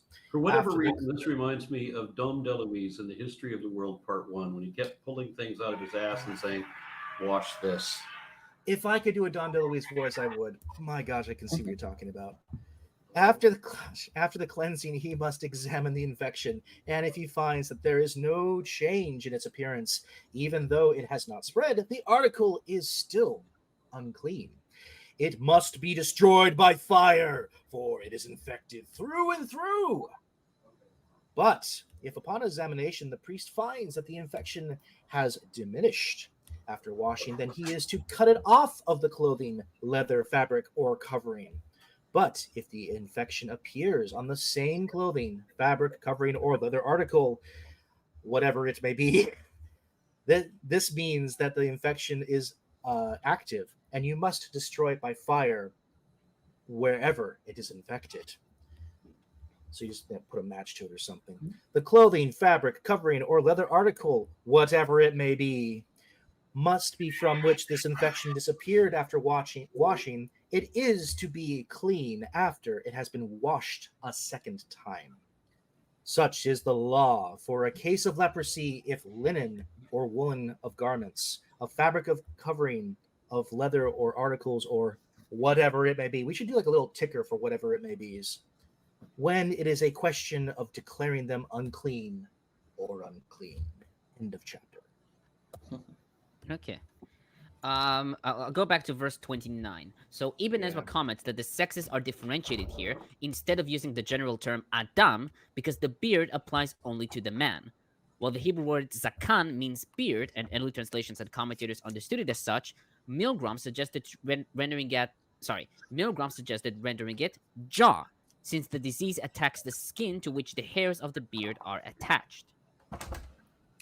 Okay. Does anyone else get visions of tons of young kids starting puberty and trying to figure out if it's pizza face or leprosy and getting isolated for a couple of weeks because they had an acne outbreak? Oh my goodness. Yeah, so it seems to indicate some kind of loss of hair pigmentation. So Alter notes that black hair was normative among ancient Israelites. Esau and David were said to have red hair, but there's no indication of blondes in the population. Surprise, surprise. Except for Jesus. Except for Jesus. Jesus was That goes blonde. against most of the Jesus paintings that I have in my house that my family has. They were blonde. Blonde hair, blue hair. I've seen a lot of like brown hair Jesus, but of course he's still white. But well, it's more. Have like you never dirty seen the blonde. Mormon Jesus? Oh my goodness, his blonde hair, blue eyed. He looks so Chad-like in his handsomeness. Yeah, I have a picture of Jesus that was originally my great grandmother's, and that makes sense because Aaron, you grew up in a Mormon household, right? Exactly. Yeah. Okay. Exactly. And Jesus had blonde curls and blue eyes. Cherub Jesus. Okay. Verse 30. Defiling skin disease. KJV renders, it is a dry scowl, even a leprosy, and JPS, it is a scowl, a scaly eruption. The word for scowl in Hebrew is netek, which is a hapax. Levine comments, the noun netek derives from a verb that means to tear apart, and is used, curiously enough, with reference to string or stringy substances similar to hair follicles. Thus, we read in Judges 16:9, quote, as a strand of tow comes apart, yinatek, end quote. Also compare Ecclesiastes 4:12, quote, a threefold cord is not readily broken, yinatek, end quote. Some have identified the ailment called natak as acne vulgaris. Yeah. Acne vulgaris. Oh, that's so funny. That's netek. That's what it's called, acne vulgaris. Yeah. Those poor pizza-faced kids. Poor pizza face, indeed. Yeah, so the word scowl is another English word that is like archaic for like a skin disease. And I think it's in Mighty Chicken's translation, tinea was the word. Yeah. Sorry that I completely messed that up. I have never heard that word before. Yeah, so it's been translated. Also, oh, sorry, go ahead. There's also feta, which is also mentioned in one of these translations, which is like BDB dictionary sorry. Oh, I was just going to say, tinea it is like a fungal skin infection that you get on other parts of your body than your feet. But it often occurs in areas where there's a great deal of perspiration. So you're more likely to get it on your underboob. That's got to be a great thing to bring to the priest. Yeah. Check it out! BDB renders it netek. Yeah, so it looks Fair like enough. Alter, and it seems, so it looks like Alter translates it as scurf, and apparently, I think Yenny Han also he uses the term scurfy patch, which was also used by Milgrom, it looks like. Such interesting any words. Any fungal infection. Yeah. A little unknown role that the priests in the temple would do with mammograms. Oh, and I think I have a mistake here. Netek is not. I think it's not really a hapax. It just appears only in this chapter. Okay. Verse 31. This verse appears to be problematic since it is not an exact reverse of verse 30, where one of the criteria is a thin yellow hair, but in verse 31 the criteria is no black hair. The Septuagint renders yellow hair instead of black, and according to Levine, some scholars assume a scribal error and correct the verse to read tzahov, yellow, instead of shachor, black. Levine, however, writes, these changes do not reflect a correct understanding of the verse. This passage is describing the progressive stages of complication whose treatment differs somewhat from acute tzarat because of the background condition involved. Verse 30 stipulates that if both positive symptoms appear, acute tzarat is indicated. Verse 31 states that if only one symptom occurs, the absence of black, normal hair, which is equivalent to the presence of yellow infected hair, quarantine is imposed because a final determination cannot yet be made. At a later stage, dark hair might still grow back, and the lesions remained unenlarged, a situation ascribed in verse 37. I have to. It's interesting because there are two types of commentary on this.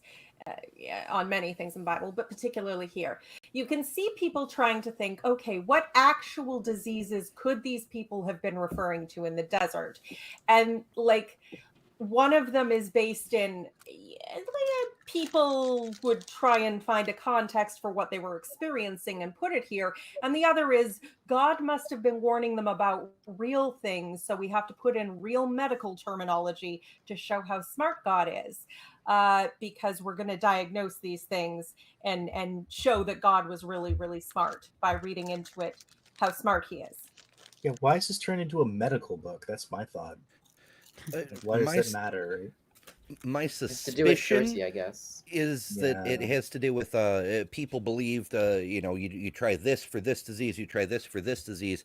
The few things they knew for sure would work, quotation marks, they just put into the text, like, don't question this, God said to do it. It does kind of seem to be a catch-all for just about everything in the cultures of that time. Just this and that and that and this, just shove it in there, and then here we got the book to answer everything. For the Yeah. COVID deniers, it does say to put a mask if you're unclean over your upper lip. So put your freaking mask on, you whiny little bitches. It's in the Bible. When the Bible gonna was wrong, you remember have to that cover now. your nose.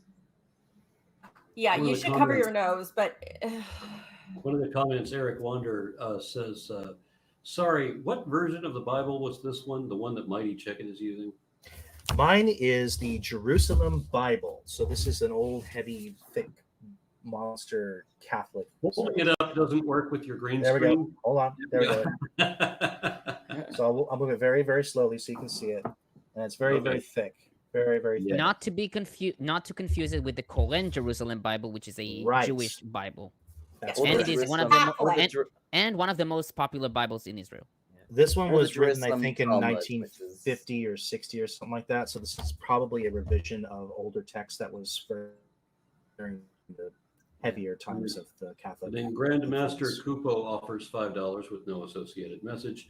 And G. Kurava says, ask them why Tomer doesn't read the Bible like he does the Book of Mormon, which Because I'm curious about, too. Because the Book of Mormon was written in Reformed Egyptian. The Bible was written in Hebrew. So he's speaking in Reformed Egyptian for everyone who's reading the Mormon Bible. oh, Tomer Yeah. has the gift of tongues. Yeah, he is fluent. He is very fluent. He's the only one I've ever met who knows how to properly translate Reformed Egyptian. I also have the gift of tongues, but it doesn't mean I know any other languages. Oh no. It just means Okay. that Joseph Smith is letting us all understand it in English because, magic. Yeah. Isaac Now- is available, Oh, ladies. sorry. Verse 33 must shade themselves. The Hebrew is vihit galach. Peter, can you please show the picture? You're gonna see a shower now. Ooh. Yeah, No, so just this the word, this actually. this word has an enlarged gimel in the Masoretic text. This is the fourth letter here, which indicates that this is the midpoint of the verses in the Torah. Ah. Yes.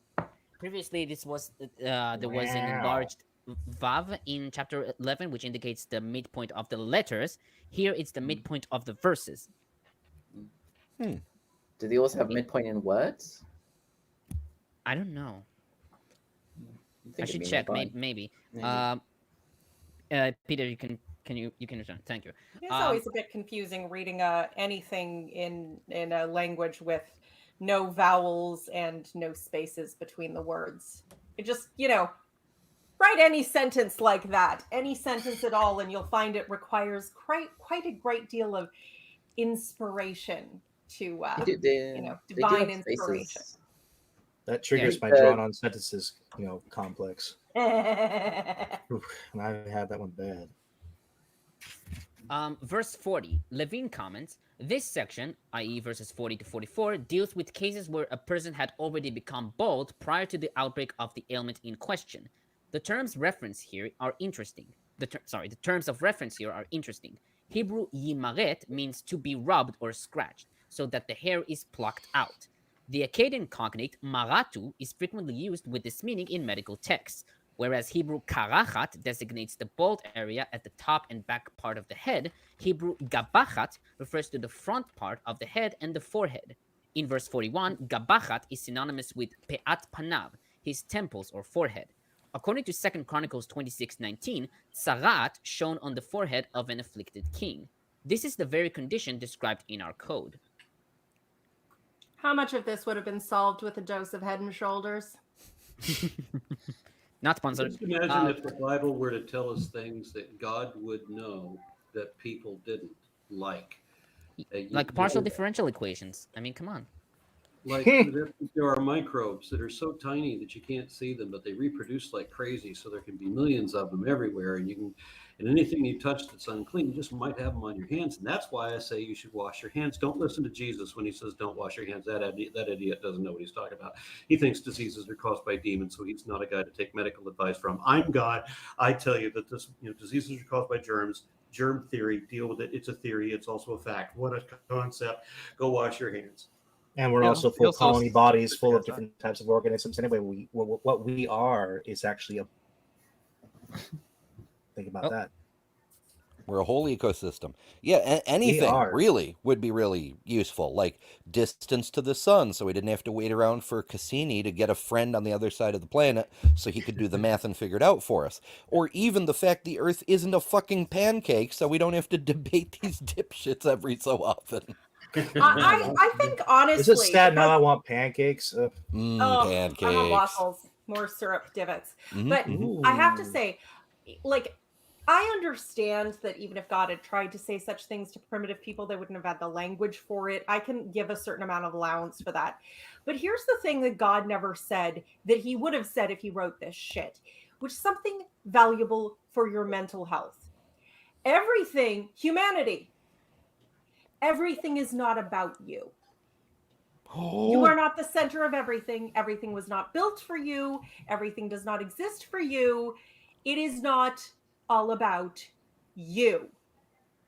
That's something you have to say to a young child, because part of maturing is understanding that some things are about you, but not everything. Well, the parallels between modern Christianity and how a toddler behaves. Now, of course, not all Christians, I have to add that caveat, but the loud ones definitely have this whole me complex going on. And it's not a new thing in Christianity either. Some of the terminology is new. That's it. Basically, God is a bad parent. That's true. What's also been interesting is how especially when it comes to political stuff, they think things should be legal or illegal based on what they personally would do. I don't care what you personally would do. If you don't want to do something, just don't do it.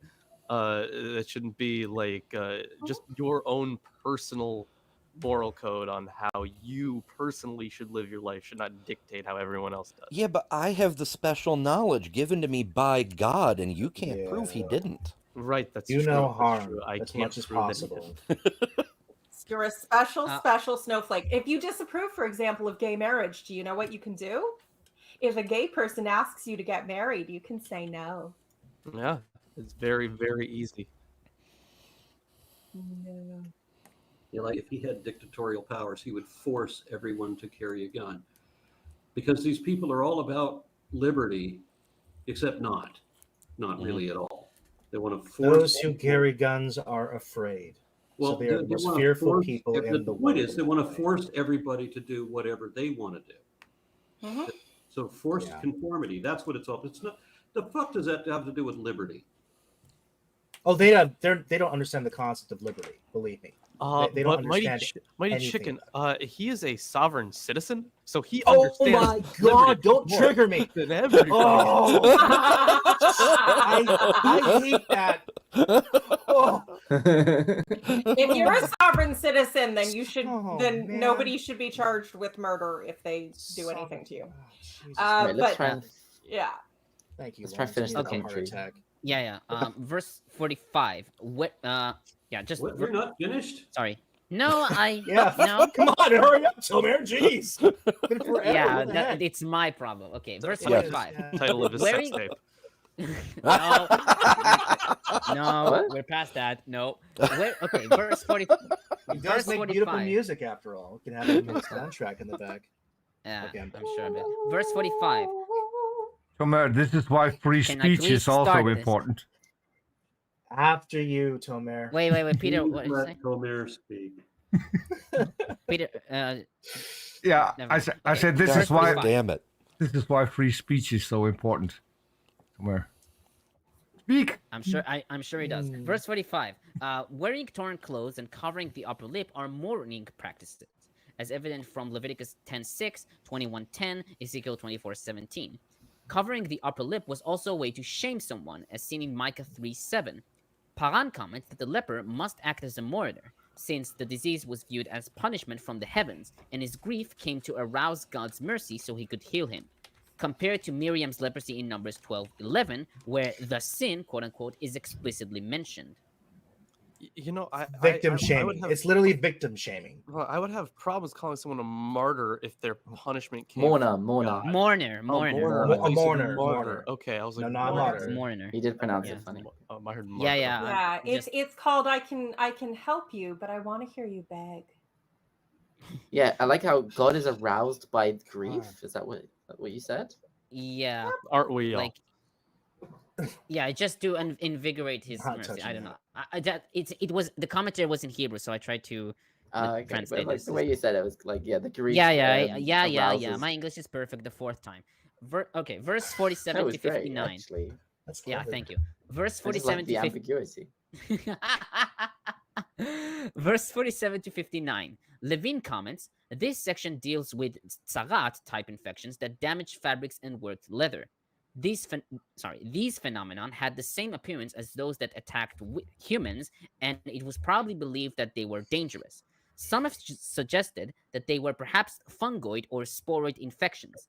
The same would be true of the mold that attacked plastered or mud-covered building stones, the subject of 1433. The terminology and procedures concerning fabrics and leather were deliberately modeled on the code for human diseases, even to the point of referring to the inner and outer surfaces of fabrics and leather as karachat and gabachat, the back and the front of the bald head. Well, if I'm not mistaken, I think you said something about that earlier. Mold. I think I did. Yeah, No, And Lilith. I I mean, unless you Oh. make sure I it's mentioned that what you called leprosy of the fabric is Yes. translated in my translation as mildew. But Mildew, yeah, I mean, that's what it yeah, was. black mold obviously has to be dealt with. So there's But they only cared um, if it was red or green.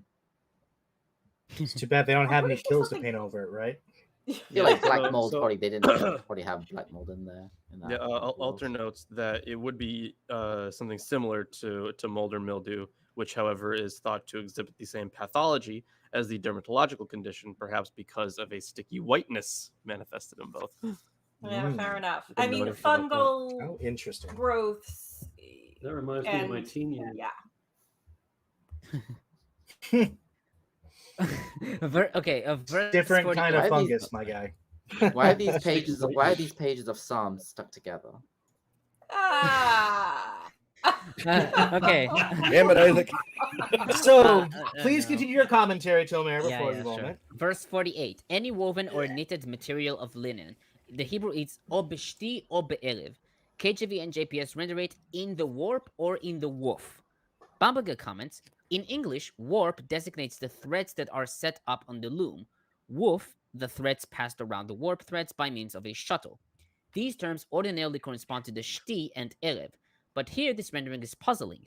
How can sarat appear on the warp and not on the woof, or vice versa? Talmudic sources offer a possible solution.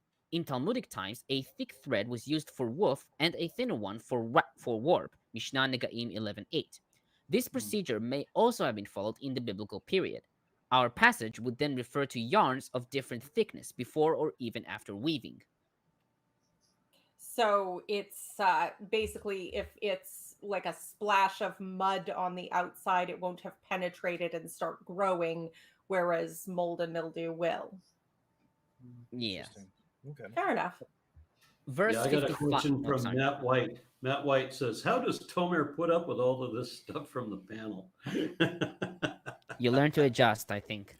Divine Everlasting patience. Yeah. Tomer is very patient, and he knows deep down that he is loved. Thank you. You believe that's- that, Tomer? No, I actually didn't. I wanted to say that sounds like a sarcasm. Hey, I love Tomer. I meant that in sounds all sarcastic. I sincerity, don't know. But No. that's why I included that question. That wasn't one that was selected by one of the regular people. That was one that I selected to read. Yeah. We all Okay. love He's the one who's Homer. been We all on, love so you. it's- We noticed just now that Arn doesn't have his dogs here, and you managed to get some wolves in to make up for that. Yeah. I blame the And a translation. dolphin, apparently. Yeah. Verse 55 in Hebrew, pechetet. I didn't include the translation because it was a bit bizarre. I didn't know exactly where to translate it. So this is a it's, hapax. meaning uncertain. Yeah, I mean, the JPS translates it as threat, but okay, Milgrom comments, this hapax has been variously interpreted, deriving it from pachat, pit, in 2 Samuel 79 and 1817. Some claim that, quote, it appears sunken, end quote, that it is, quote, a deeply ingrained mark, end quote, according to the Septuagint. Others rely on the rabbinic Hebrew, pachat, which means either hollow out or dig, yielding perforated or eaten out, or diminish or lessen, yielding diminished or reduced. The exact meaning has yet to be determined. Sounds kinky. I wasn't gonna say anything. And Yes, finally, you were. No, I wasn't. I was gonna let that one slide. I but Ember tried to had hold it say in, You had to and then say the it. spirit came over me. Oh gosh. Oh man. and finally, Oh, verse did it have to be during the infectious diseases section? I'm just Oh. saying. Well, this is how we get them, you know. Oh, man. Oh. And finally, verse 56, he is to tear the spoiled part out. So Paran comments, the tearing was done to save the garment, since in ancient times, the garment was expensive, and sometimes a person had only one garment. Evidence for this is the commandment in pledge law to return the pledged garment by the evening, since, quote, it is his only clothing, the sole covering for his skin, end quote, in Exodus 22:26. In a letter from the kingdom period found in Mesad Chashavyahu, one of the field workers wrote pleading words to the governor to have his garment returned to him, which was taken from him under some pretext. From this, it is understood why only the infected part is torn and the entire garment is not burned. Yeah, 'Cause if it you was have to shear the sheep, weave the wool, put it on the loom, thread it and make it yourself, and dye it and cut it and sew it yourself. You're not, that's a lot of work. That's a lot of work Yeah. for your clothes. Yeah. It wasn't common until industrialization for people to have more than like 2-3 pairs of clothing. outfits. The- Yeah. And they were and people repaired things all the time, patches and That's right. Sewing techniques are going viral on certain elements of TikTok, which is good because patching is a good thing to know. But yeah. I think Just you're not going to sure say what the good warp because and of the wolf is on Armageddon. this one. Well, I'm feeling so wealthy now because I have like 60 plus t-shirts. 60, you know? Mm. Anyway, And that's it for my commentary on this chapter. thank you very much for that. And I appreciate that that Peter mentioned how Tomer managed to get some woofs in, even though I'm not at home and don't have the dogs. And just to add to that, I am in Cancun at the moment, so I don't have my snakes with me either. But, and you can look this up, this is true. Cancun means snake pit. there you go. Well, have a randomly crocheted danger noodle. Mwah. Oh, that's so awesome. Substitute Now, when danger we do noodles. Leviticus 14, which I'm really excited about doing Leviticus 14, little bit of a delay there. We've been trying to do the Wednesday shows so that we can catch up. However, this Wednesday I'm going to be in a plane, and I'm going to be going to Washington State. I'm going to be at a rally at their Capitol grounds where we are going to be opposing Christian nationalist Sean Foyt.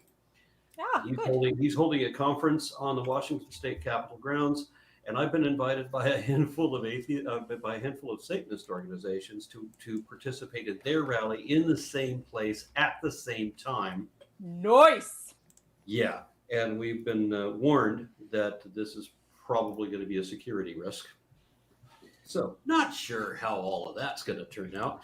And then the people that booked my ticket, I thought they were going to be flying me home on Sunday. They're not. They're flying me home on Saturday. So I'm not going to be able to do Leviticus 11 on this coming Wednesday, nor will I be able to do Leviticus 11, Leviticus 14 on this coming Saturday either, So unfortunately.